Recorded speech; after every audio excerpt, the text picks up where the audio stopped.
the power to create life, would you? Synths are waking up all over the world, like a virus spreading. Don't be frightened. I'm experiencing a catastrophic malfunction. We have to move on. It's hard trying to be normal when we know what we know. There's more and more every day. The ones who run are killed. Hey everybody, and welcome back to the Lucky Dog Podcast. This is your host today, Elias Roush, as it is every day. Today we have Humans Season 2, Episode 6. We start off again with Carrie and Moss, where we left off. She walks in on the secret underground lair where we had suspected Milo. Ding, ding, ding. In the previous scene, in the previous episode, we had saw Pete had found a child synth, and so essentially Carrie and Moss found the underground lair where these are being created at, and it's Milo's place, and he basically wants to have robot synth children conscious and everything, so that you can replace your child if your children are shits, or if they died, or if something or if you don't have children, or if you can't adopt. I guess he just wants conscious robot children, which is kind of fucked on many levels. And so the thing is, Westworld covers a little bit of this territory too. It doesn't really cover too much of what the social aspects and political aspects of it, but it definitely touches it just briefly. In the next scene, we see Anita. Essentially, previously she had been left almost to be bought by the same company, the Qualia company that Carrie and Moss and Milo was working. She almost was purchased by them. So Anita broke free, almost whooped Ed's and Danny's ass, which she should have, but she she reset her code so that it was Anita, and so that no one could tell that she had been conscious before or something like that. So basically she ends back up at our residential Hawkins house, and Laura finds her cleaning in the kitchen. I thought it was a little bit I was like, okay, I guess it makes sense, and it kind of gave me some season 1 vibes again. It was kind of cool to have her back in place. Following along with the family, we have Maddie going out trying to meet her crush Leo. Him and his crooked head and his neck. I wish he would hold his neck still. Good God, it pisses me off. I don't know. Maybe he's supposed to be doing that. It's got that Rick Grimes shit going on. Just want to fix it, man. I don't know. But following in the next scene, we have Niska starts to discover that she's being kind of tracked by other synths slowly. So it's kind of got like a Jason Bourne-esque feel to it, like with all these people trying to catch her. It's got the hype going. Laura basically finds out that Niska does not have a chance. Like, they're trying to just kill her. There's no reason to bring her in alive. Following into the next scene, where clearly Sophie is having a ball having Anita back in the house. You know, Sophie's trying to act like a synthie, so it's perfect. Of course, Toby is feeling on top of the world again, or not on top of the world. He's a little bit flabbergasted that Anita is there again, and he's like, "What the hell?" And Joe kind of seems pissed again. I'm a little irritated with Joe, just how he's handling Anita being back. He just doesn't seem. I don't know. When Anita is in robot mode, he just doesn't give her the time of day, and it's like he just doesn't want to mess with her at all. And I still think he feels pretty guilty, personally, just because he's kind of an ass. So we follow along to my favorite character, Odie. Conscious Odie, he's scared as nutsack outside, trying to find what the meaning of life is. I thought this was a fantastic scene featuring Odie. I not always into the religious imagery that is shown in the television shows, but I thought this was like the perfect amount. It wasn't too religious, and it didn't really talk about it that much, but it had just enough vagueness where it applied to just about everything that Odie wanted to hear. And his performance, by the way, is just still stellar. I always say that I could watch a miniseries on him. Just great. It kind of reminds me of like a Pinocchio story, but with technology, becoming like a real boy or a real man or whatever, just a real person. We follow to the next scene where we have a copy of a death certificate of Amanda Nielsen, which I believe is going to be her new identity, Karen's new identity. And the thing about Karen is you don't really think about it at the time, but it's her eyes. She appears so human. She's with the exception of it's her expression that really puts it. And she's a great actress. I mean, all these actors and actresses have been really good. I don't know if British are just brought into theater when they're when they come out of the womb or something like that. But good Lord, they're all great actors. Most of them are really great. Especially Evil Adams. Good Lord, she could fucking kill somebody. Speaking of Evil Adams, we have the next scene that we don't really get to see too much of. So it's Maddie and Niska and Leo all meeting and getting ready to tell each other what the plan is. And so Leo and Evil Adams, Maddie and Leo are all meeting together, and Maddie stays behind while the other two go try to break in to the facility. We follow to the next scene where we have Niska, and she is pulling full Jason Bourne, hat on, deep, like tucked in hair, everything, and she finds out that she's being tracked by all of the Synths, and the Synths are reporting her location to the police. And so that's it. She has to kick on the boosters. She's like, we got to get out of here and avoid all Synths. And it's intense. Like, if you think about, if you're like a criminal in this day and age, all these things are essentially just walking, talking cameras. And it's probably going to be a different age then. Following to the next scene, we have your boy Odie trying to help an old geezer out, and he's like, the old geezer is just kind of not being too receptive to the help of a synth. He seems to be anti-synth for the most part. But I mean, he did see that he helped him in his car and everything, but he didn't want him. He helped him with his groceries, but then when he helped him in his car, he thought he was trying to steal his car. So he just doesn't know that Odie doesn't really know any better, and so he just he feels terrible when he's being told to bug off. And I feel so bad for him. Somebody give Odie a hug. The next thing we have Karin.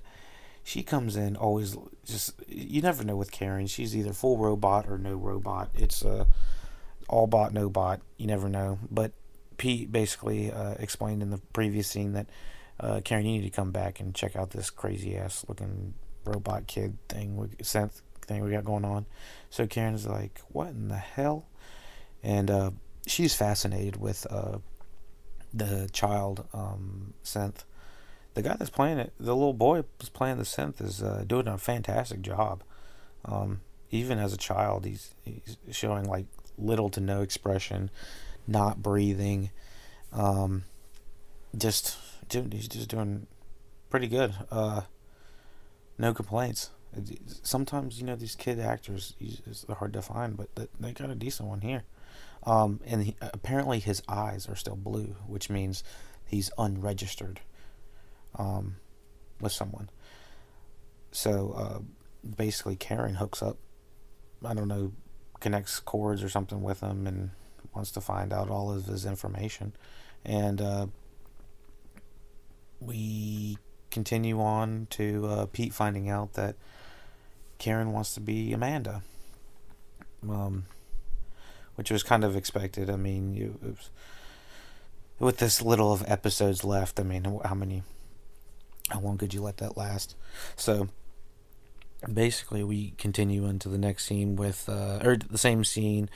Karen's explaining, that he's erased, he has no history, he's basically unaccounted for, but is taken by Qualia, or Qualia is the creators of him.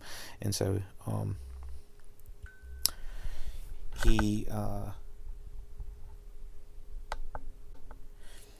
Karin does find out that there's a postal code that is marked through the synth child, and she also knows that Qualia has hired Dr. Athena Morrow and brought her into the UK specifically. So they just wanted to specify that, especially for UK viewers, because for I guess UK viewers and European viewers, or anyone that's from out of the States, that's kind of a big deal. You kind of want to know where they're from a little bit. Otherwise, where the hell is this Carrie and Moss chick come from? But anyway, we slide on into the next scene with the family trying to bring back Anita. Anita is pretty locked down. She's not showing very much response. Most of the family's really frustrated, specifically Laura. And Laura is just like, oh, yeah, I'm about to flip one. And so it kind of smash cuts to Hester and Leo coming back from the Qualia building. I'm assuming it's the Qualia building. They didn't show them trying to get in, which I'm kind of disappointed in. I'm not really sure if they just didn't have the budget at the time, or I have a feeling they might have cut it for time. And maybe it just didn't look that good. I don't know. Maybe a little bit of both. But I wanted to see her get electrocuted or something like that, because she's putting on a decent performance for it. I didn't really feel like we were going to lose her at all. I just felt like Evil Adams is not going out this way. But it did bring some, I don't know, a little bit of suspense coming into it. So we go on over to Karin and Pete, pulling their good cop, bad cop routine, all the way to, what's it called? So before Pete and Karin go into the Carrie and Moss's office, Carrie and Moss is talking to her AI V, and they're talking about getting Leo, and they don't say specifically what they need him for, but they said once we have Leo, we can get the blank. And I'm thinking maybe the transference of because maybe Leo is the key, I guess, because he sort of did that. I mean, he kind of died and he came back with a synthetic brain, so that would make sense. They would do a really good cop, bad cop routine kind of thing going on here. I enjoyed it. We flop on over to Maddie and her pops talking about getting a code to override Anita. I hate that she knows so much coding and there's no explanation, and she just like knows the conscious code, and it just, I don't know how believable it would be. as far as we know, she's Mr. Robot levels of genius right now at the age of like 16, 17. I don't even know. What is she in college? So let's say 20. So at the age of 20 or something like that. So I guess she would be pretty proficient in it, but I don't know. I just, it bothers me on occasion. Maddie and Hester have a pretty interesting conversation. Everything's pretty interesting, isn't it? It's so interesting. They don't have an interesting. They have a conversation that leads to the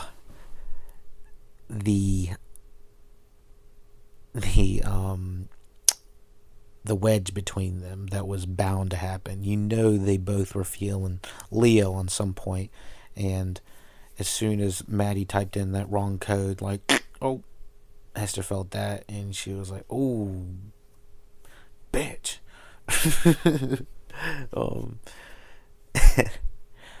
But Hester is asking why, or Evil Adams is asking all these personal questions to Maddie, and it just is furthering the wedge. If Maddie knew how dangerous Evil Adams was, she would not be fucking with her like that. Because, I mean, we know as an audience how intense it could be. But I'm surprised that Evil Adams didn't give her more of a leg to stand on. Or just, like, she just kind of saved her. Like, she could have just easily let her die or something like that. Maxwell and his new girl, they're adorable. And his new girl's got some pretty interesting hair going on. I don't think it's real. But this is where Maxwell finds out about the news report on the security guard that was killed in episode 2 by Evil Adams. And I'm sure that's going to prompt him to do some stuff. So from here we fly on over to the family, and the way that was shot of Anita coming back to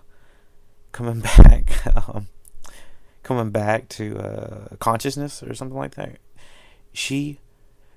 I felt like I was coming back to consciousness because it smash cut. So I keep saying smash cut.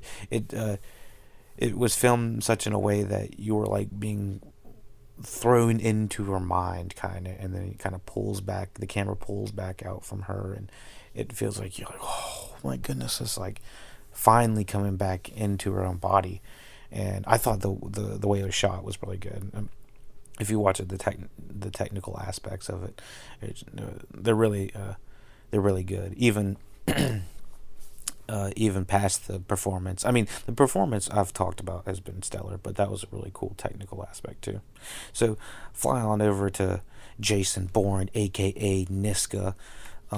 She's being followed by multiple synths, and just something about people that are emotionless following you is just really creepy. Put it in any movie, it's just creepy as hell. Men, women, children, just the emotion really shows some stuff about shows our humanity.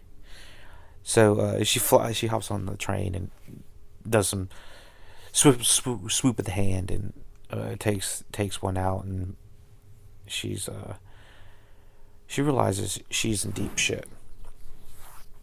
So we hop on to we hop on back to the Mia consciousness awakening, and I was a little bit underwhelmed just by her reaction. It's been a while since we've seen Mia interact with the family, so I can't really remember off the top of my head if everything was really good or really bad. And I know the last time she's been conscious was when she was in the back of a car, being kidnapped, which is kind of traumatizing, I guess. But yeah, that definitely would be traumatizing. But to be sold, that would definitely be some traumatizing shit. But the thing is, I didn't know if I agreed with the reaction that was given from her. I know it's not her fault or anything like that, but I was like, I'm not really sure how I wanted her to react. But Laura and Anita, or Mia. I gotta start saying Mia. It's so many fucking names. Anita, Mia, just so many different names. Go on. Laura and Mia have a good relationship, it seems. Fly on over to Leo and what's it called? Fucking Maddie, sorry. And he basically gets the gist that Evil Adams is evil. Maddie is just, she's jealous. She's totally jealous, but I don't know. I don't know what they were expecting. But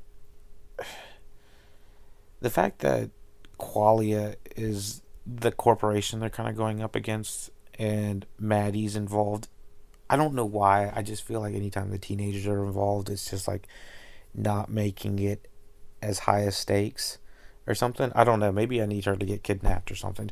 I just feel like the kids don't understand the stakes they're in, and so it's kind of taking me out of it. Fly on over to Evil Adams, and Evil Adams receives a phone call from Maxwell. Maxwell says basically that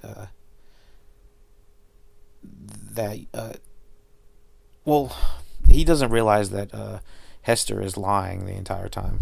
And Hester says that the whole security guard thing is it's all water under the bridge, and Maxwell is taking it real hard. He says that he's going to go and change the codes.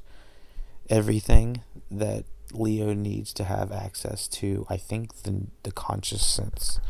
And so Evil Adams is fucking everybody up. I wish Maxwell would have talked to Leo, which is something that's a pet peeve some of mine in shows. Just fucking talk. But Maxwell fucking books it. He's like, I ain't fucking waiting for this shit.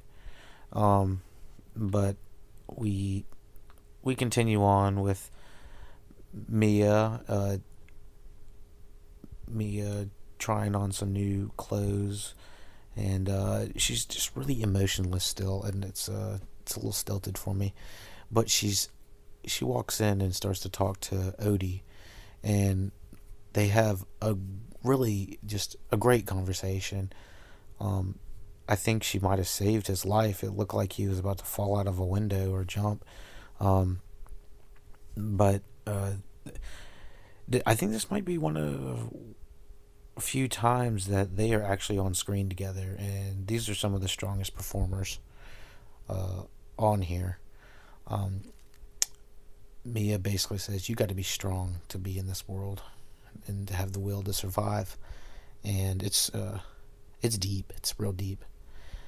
The next scene kind of folds over from the last one.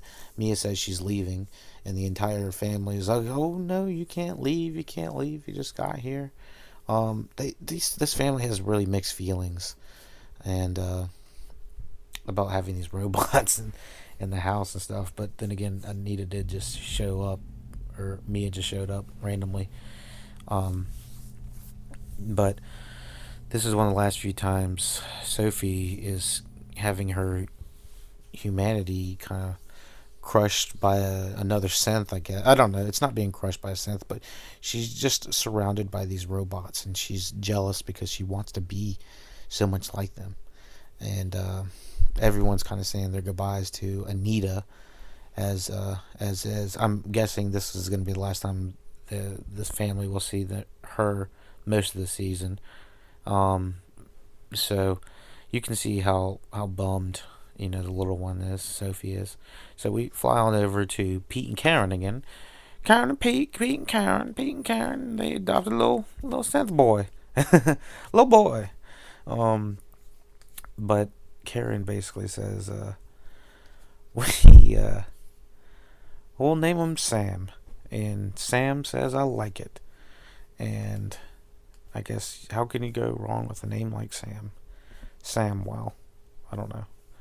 Sam Adams. Give him a Sam Adams. Give him a Sam Adams. I mean, he is like 8 years old, so I mean, give him his balloons. About time to start. And because that's what they do. I mean, isn't that the thing, the UK thing or something like that? Like y'all can drink really early or something. I don't know. Don't. I don't know what I'm talking about. No, it's only a rule for sense only.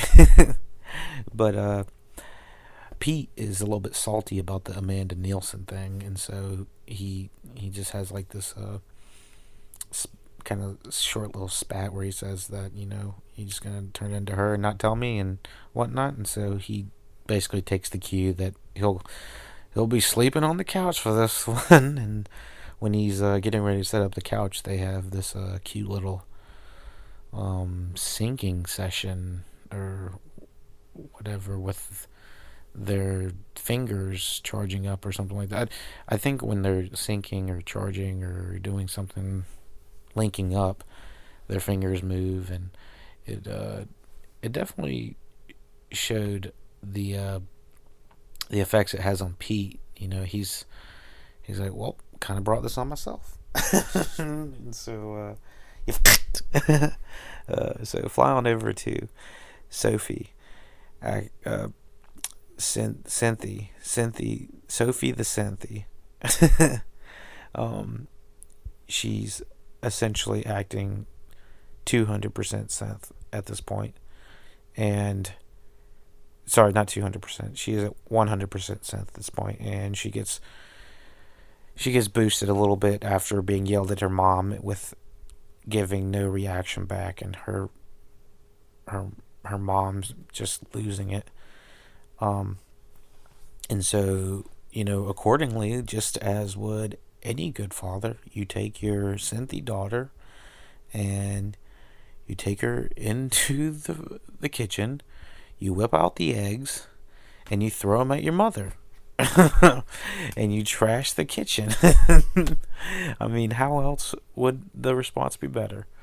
I'm just kidding. I really did like this little food fight they had right here. It was cute, and it brought out some emotion that they needed for the little girl, especially Sophie. But it had them all laughing, and God, it was hilarious when he whacked Laura straight in the pants with the eggs. He was like, "Oh fuck, I shouldn't have done that." He was like, "Oh fuck, I shouldn't have done that." He's like, "I need to get a bigger weapon," and damn, she said, "Fuck that! I'm bringing out the soda on this." And everyone started throwing things on Sophie and stuff because she's an easy target. But that mother was like, "Fuck you!" Throws that soda Sprite all over everybody, and it was just fun. It was a great scene. And then it follows. The camera pulls up to upstairs, and you find our boy Odie written a nice letter, which probably explains how he doesn't want to be conscious anymore. And he's sitting there plugged up to the computer, looking all hella like a robot, and unconscious, I guess. And so it's kind of dark, and you do see how Sophie, they kind of fly over to Sophie's room real quick while she's sleeping, and she's sleeping like a synth. And so the synths, apparently, I think they all sleep with their hands up, evidently. But she wakes up, and she wakes up to Odie downstairs, basically struggling to clean up the mess. First of all, why didn't the parents clean the mess up? Now that I think about it, that's pretty grody. You're not going to leave that entire mess down there. That would be a nightmare to wake up to. I'd be so fucking pissed. Did the parents just say, fuck it? Or did they know Odie was going to do it? I mean, they didn't think Odie was turned his consciousness off or something like that. But this might be where Sophie completely goes 200% synth, because there's not enough robots in the house for her. She has to take up for Anita, evidently. And so they come downstairs, I think from waking up for the first time, and she's sitting there at breakfast, and everyone is like, what are we gonna do with this chick? What are we, we're gonna have to medicate this girl? And speaking of medications, Toby brings it up with Renee in the next scene, Letitia Wright, and it's a hard conversation for him to have, because Letitia Wright says, being happy is not part of being a robot, and Toby's like, I want my sister to be happy, and it's a difficult conversation for her, because Letitia Wright doesn't seem to have a good explanation for Toby, and I think Letitia Wright's going to help Sophie in the end, because medication's not the right thing, or maybe some therapy might be a little bit more necessary for Sophie. She's been through a lot, but still, either way, don't believe it. Slide on over to the DMs, where they're getting wet again. Niska and Astrid spotting. Astrid walks in on Niska sitting on her couch, kind of expectedly. At the beginning, I didn't know Astrid was going to be this big of a part of the story, but I'm glad she's come back in roundabout form. It feels natural. I also thought it was a weird camera angles they were doing at the very end on Astrid when she was coming in. She kind of looked a little nauseous the way he was shooting it. I don't know. Maybe she doesn't want her to be there. But sliding on over to Carrie Ann Moss, she wakes up to V having a nightmare. So evidently AI can have nightmares, and it was hard to watch this. Honestly, it was hard to watch V explain that that she needs help and she needs all this, and she needs comfort, and you're talking to an iPad. Carrie Ann Moss is talking to an iPad, but I mean, she's essentially programmed it to the point where she believes it's her daughter. And she's being kind of forced to, from an emotional standpoint, to create this being. So that's what's prompting her to have all of these synths. I believe these are conscious synths. In the next scene, search for Leo. One of them specifically has actually talked to Leo. And I don't remember exactly anything that needed to be said, but I think we're about to have the showdown of, the go down showdown with Leo, Hester, Evil Adams. She's Evil Adams forever. And Maddie, and we enter Anita. Sorry, I keep calling her Anita. Mia. Jesus, so many damn names. And then the made-up names. So yeah, Anita. Fucking Anita, I said it again. Mia. Mia is not giving much expression for me. To me. I don't know. She's a little stilted for me. I don't know. Just breathe or something. I'm not really exactly sure. But I just needed a little something. Anita, Jesus. Mia explains how Maddie has completed the consciousness code, where it can, I guess, wake everyone up. I don't know if I believe that at all. Evil Adams looked like she wanted to beat her right over the head for that. I just didn't. I don't know if I believe it. It was a far stretch for me, and I guess we'll have to go with it. Other than that, I think it's been a really great season. Check out some of the other Humans podcasts we have. If you want a more in-depth podcast about humans, more scene-by-scene analysis, the K and J podcast are really good. They have full season 2 up. And we're almost done with season 2 of Humans, so we're gonna be trying to find something else to jump on. And in the meantime, be sure to share, subscribe, rate 5 stars. You already know. Check us out on if you have a Alexa Dot. Shut. The Echo Dot allows you to talk to me in more rooms in your home. It includes a built-in speaker, but you can also connect to external. Be sure to check us out using your Amazon Dot.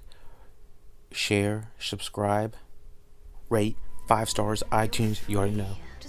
Full library podcast is available on YouTube. Everything can be Thank free. you, everybody. It should be free. If it can feel, it should feel. It's a machine until proven otherwise. Why do you hurt us? You need to get out now. This won't end the way you want it to.